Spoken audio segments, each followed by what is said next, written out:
மீண்டும் பணிந்து வணங்குகிறேன். ஒரு தஞ்சை மண்ணின் ஓரத்தில், அதனால தான் கவிதை படித்தேன். வணிக செல்வன் தான் எனக்கு இளவரசர் பெயர் வச்சார். நானும் உதயனும் அவர் நெஞ்சகம் மருத்துவமனைக்கு பின்னாடி குடியிருந்தார். அவர் உடல்நலக்குறைவாக ஒரு முறை இருந்தார். நான் அரசு துறையை சார்ந்து அரசு ஊழியர் சங்கத்தில் முன்னணியில் இருந்தனால சரி அவர் போய் பாருங்கன்னு எனக்கு மேலே சொன்னாங்க. அவர் போகும்போது வாடா இளவலே அப்படின்னார். அவர் வாடா போடாமல் சொல்ல மாட்டாங்க. உயர்ந்த எல்லை மீறி உயர்ந்தவர். சிவப்பதிகாரம் தான் இது பண்ணார். ரொம்ப பெரும் மகிழ்ச்சி அடைகிறேன். மீண்டும் நானே தியாக இவங்களாம் கூட போய் பார்த்துட்டு வந்தோம். அடுத்து சங்கரையா தோழரும் ஒன்றாக போய் பார்த்துட்டு வந்தோம். இந்த பெரும் மாபெரும் கவிஞர், இணையற்ற கவிஞர். மீண்டும் அணைந்து வணங்குகிறேன். அந்த தஞ்சை தோழர் சொன்ன மாதிரி விவசாய இடுபொருளுக்கு கூடுதலாக கூலி கேட்டதற்காக அல்ல, அவர்கள் ஒரு தலித் என்பதனால் தான், மன்னிக்க வேண்டும் இந்த வார்த்தைக்காக, என்ன தலித் என்பதனால் தான், தாழ்த்தப்பட்டவர் என்பதனால் தான் கொளுத்தப்பட்டாங்க. முன்னாடியே விடுதலைக்கான அவர்களுக்கான விடுதலைக்கான காலகட்டங்களில் சில சின்ன கொஞ்சம் கொஞ்சமாக பேசினாங்க. முடியல அவர்களுக்கு. அந்த தொடர்ச்சியாக தான் நான் பேசணும் வந்திருக்கேன். அதிகபட்சமாக 5 இமதலி நேரம் மட்டுமே நான் எடுத்துக்கொள்வேன். மீண்டும் நான் சொல்லுகிறேன், ஒரு விவசாயி தனது கூலியாக என்ன செய்யணும் அப்படின்னா, அவர் காலையில் சூரியன் உதிப்பதற்கு முன்பு கழனிக்கு போயிடுவாங்க. அங்கே தூக்குச்சட்டியாகவோ இல்லை குடிநீராகவோ அங்கே எதுவும் கிடையாது, கொடுக்க மாட்டார். ஒரு சீதையை நெருப்புக்காக பதியிட போடும்போது எந்த கடவுளும் அவனுக்கு வரல. ஒரு துணியை உருவும் போது மட்டும் ஒரு கிருஷ்ணன் வந்தான். அவன் என்ன பாரு, அப்படியே போத்தீஸில் துணியெல்லாம் எடுத்து வந்தாலும் கொடுத்த மாதிரி. இந்த அந்த உயிர்கள் எரிக்கப்படும் போது கோபாலகிருஷ்ணன் அந்த பேர் கொண்டவன் தான் என்னை எரிச்சான். சரி, ஒரு சிறு பின்னாடி பார்க்கணும். அவர்களுக்கு என்ன கொடுத்தாங்கன்னா, சாணிப்பாலும் சவுக்கடியும் தான் அவங்களுக்கு. ஒரு கர்ப்பம் தரித்த பிள்ளையை தன் வயிற்றில் தாங்கிக் கொண்டிருந்த ஒரு பெண்ணையும், ஒரு சில இந்த நெருப்புகள் தன்னை 44 மனித போக்கில் ஏற்பதற்கு சில நாட்களுக்கு முன்பு ஒரு வயல்வெளியில் அந்த பெண்ணை வன்புணர்ச்சி பண்ணாங்க 7 பேர். அதை கணபதினு ஒருத்தர் வந்து போலீஸ் காவல்துறையில், மன்னிக்கணும், காவல்துறையில் போய் கொடுக்குறாரு. அவங்க ஒப்புகை சீட்டோ மற்றதோ எதுவும் கொடுக்கல. இவர் மீண்டும் வந்து என்ன அப்போ சங்கமாக தன்னை பரிணமித்துக் கொள்வதற்காக இல்லை. அவங்க வந்து சொல்கிறாங்க, என்ன செய்யறதுன்னு எனக்கு தெரியலையே அப்படின்னு. ஒரு ராமையான ஒரு மனிதர், அவருடைய குடிசைக்குள் தான் எல்லாரும் உட்காந்து மாலை நேரங்களில் விசாலமான அந்த இடங்களில் உட்காந்து படிச்சுட்டு இருப்பாங்க, பேசிட்டு இருப்பாங்க. படிப்ப அறிவு உழைப்பை மட்டுமே படிப்பாக கொண்ட அவர்கள் தன்னை நிலைநிறுத்திக் கொள்வதற்கு அந்த குடிசைகள் தான் காரணமாகவும் ஆழமாகவும் இருந்தது. இந்த விவசாயர்களை காற்று நுழையாத இடத்திற்கு கூட பொது உடைமையாளர்கள் நுழைந்து தன்னை நிலைநிறுத்தி கொள்ளவும், மக்களுக்காக இந்த குமுகம் சிவப்பதற்காகவும் மாந்தனுக்கு பாடுகிற அந்த செம்பூத்து பறவைகள் அங்கே போகிறாங்க. ஒரு கட்டளை இடுகிறது சீனிவாச ராவ்னு ஒரு தோழரை, நீ ஆந்திர பிரதேசத்திலிருந்து இங்கே வா, நீங்கள் செல்லுன்னு. இதற்கு இடையில் ராமமூர்த்திக்கு இந்த செய்திகள் லேசாக தெரிகிறது. அவர் வந்து காங்கிரஸ் பேரியக்கத்தில் ஒருத்தவங்ககிட்ட சொல்கிறார். அப்போ ஆட்சி மாறலை. காங்கிரஸ் பேரியக்கத்தில் சொன்னாங்க, இல்லை ரெண்டாம் பாட்டை கொஞ்சம் அமைதியாக இருந்தது. மீண்டும் ஒரு இடைநிலை வந்து ஒரு பெண்ணை இறந்துடுறாங்க. பெண்ணு ஏன் இருக்கிறான்னா, அந்த இவர்கிட்ட தான் அவனுடைய உதயநிடம் தான் ஒரு நூல் ஒன்று படித்து பார்த்தாங்க. நான் இணையதளத்திலேருந்து எடுக்கிறது இல்லை. இணையதளத்துனா ஒரு சார்பாகவே நான் ஒரு அமைப்பேன்னா அந்த ஒரு சார்பாகவே மட்டும் வரும், அதில் எடுக்கிறது இல்லைனால அதில் இவர்கிட்ட ஒரு நூல் வாங்கியிருந்தேன் நான். வெண்மணியும் தீயும்னு ஒரு நூல். நான் எனக்கு பேர் ஆசிரியர் பேர்.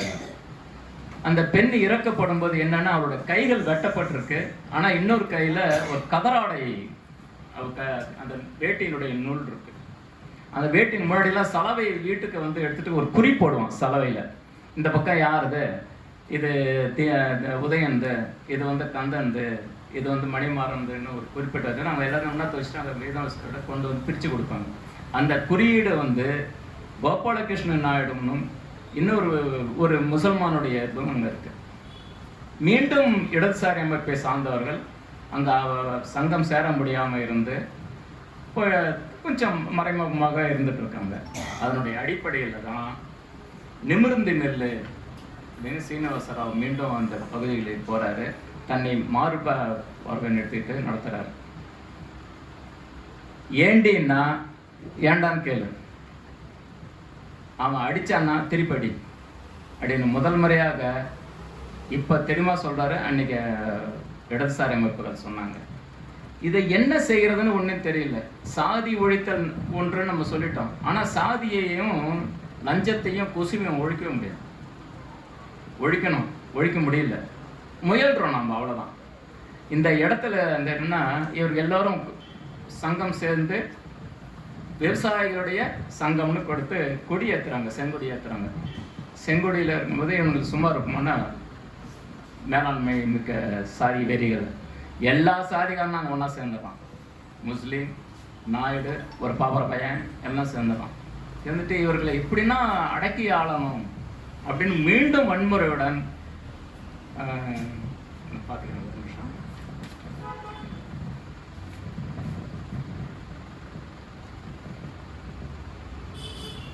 பூண்டி வாண்டையார் அவரும் புண்ணியனூர்ல இருந்தும் 2 பேரும் காங்கிரஸிலும் முன்னாள் நீதி கட்சியிலும் இருந்திருக்காங்க. இவங்க 2 பேருடைய துணையுடன் கோபாலகிருஷ்ணன் நாயுடு அங்கே அந்த வரதன் ஒருத்தர் வந்து தனியாக நின்று அந்த கொடி ஏற்றிட்டு போகிறாரு. இவன் போகும்போது அவனு தைரியத்தில் பின்னாடி 27 பேர் போகிறாங்க. அந்த வரதனுக்கு பின்னாடி இந்த கோபாலகிருஷ்ண நாயுடு தன்னுடைய நாயுடன் சேர்ந்து துப்பாக்கியால் அவனை சுடுறாரு. சில 3 துப்பாக்கிகளில் சில தூள்கள் மட்டும் அவன் வந்துட்டு 4-5 நாட்கள் கழிச்சு இறந்துடுறான். இவர்களுக்கு அவன் போட்ட விதைகள் தான், வரதன் போட்ட விதைகள் தான் விருட்சமாக வளருது. தன்னுடைய குடிசையில் இருக்காங்க. நீ என்ன சாதிப்பாலும் சவுக்கடியும் மட்டுமே இவர்களுக்கு கொடுக்கறதில்லை அப்படின்னு சொல்லிட்டு தான் இவர் எல்லாம் ஒரு இடத்துல உட்காந்து பேசுறதுக்காக அடிக்கும்போது இவங்க ராமையான்னு ஒரு குடிசையில் போய் சேர்ந்துடுறாங்க. திரைப்படமாக கூட அந்த படம் வந்திருக்கு, ராமையாவின் குடிசை அப்படின்னு. அந்த குடிசைகளில் சேர்ந்த போது வெளியே இவர் கொண்டு போய் இந்த 6 பேர் போகிறாங்க. கோபாலகிருஷ்ணன் நாயுடு கூட 6 பேர் வெளியே வந்து பார்த்துட்டு கொளுத்துங்கடா அப்படின்னு வெளியே வந்தால் இவர் துப்பாக்கியால் சுட்டுட்டே இருக்காரு, கொளுத்துறாங்க. இது சுடப்பட்டது ஒரே ஒரு வரியில் மட்டும் வருது, பின்னாடி நீதித்துறையிலேருந்து வெளியே வந்ததுக்காக. இந்த இறந்துட்டாங்கன்னு சொல்லும்போது தான் தீக்கதிர் வந்து ஒரு இடதுசாரி அமைப்பை சார்ந்த பத்திரிகை. தீக்கதிர் வந்து தமிழகத்தின் மிகப்பெரிய அவமானம் முதல் முறையாக அப்படின்னு வெளியிடுறாங்க. ராமமூர்த்தி, ஜோதிபாசு, ரணதேவி இவங்க எல்லாரும் அங்கே ஒரு மாநாட்டுக்காக இருந்து கல்கத்தாவில் இருந்திருக்காங்க. அங்கேருந்து திரும்பி வராங்க. எதேனும் செய்யணும். இந்த விவசாயிகள் வந்து 1 லட்சம் பேருக்கு மேலே ஊர்வலம் வராங்க.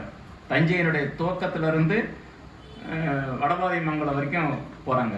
வடபாதிமங்கலத்தில் மீண்டும் கலவரம் வருது.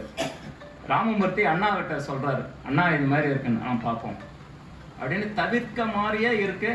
அது அந்த மயிலை பாலுன்னு ஒருத்தர் எழுதின புத்தகத்தில் இது கொஞ்சம் இருக்குது. அது மீண்டும் நம்ம தெரியல, இத்தனை ஆண்டுகளுக்கு பிறகு மீண்டும் புத்தகம் வந்திருந்தா யாருன்னா சொன்னால் நான் திருத்திக் கொள்வேன்.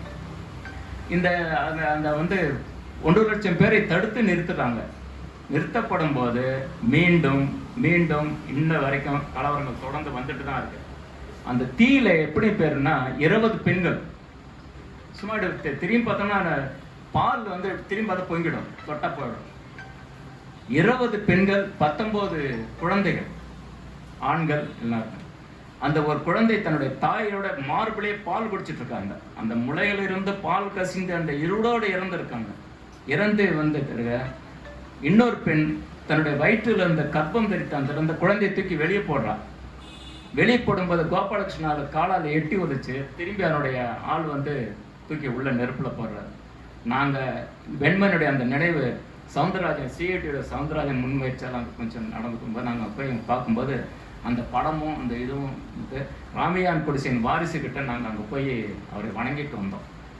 நான் என்னுடைய இணைய மாட்டேன். இது ஏன்னா இன்னமும் கிராமத்தில் இருக்காங்க. தலைநகரில் மீண்டும் விவசாயிகளோட சங்கம். எதுக்கு நாம் அதிகபட்சம் மிஞ்சி போனால் ஒரு துணிக்கு துப்புற ஒரு குண்டு தான் நம்முடைய தூவலும் தூரிகையும் மீண்டும் சூடாக இருக்கணும். தோழர்களே, எனக்கு இன்னும் பேச இயலலை. மீண்டும் வணங்கி மகிழ்கிறேன். நன்றி. மீண்டும் வெறியுடன் நாம் நடப்போம்.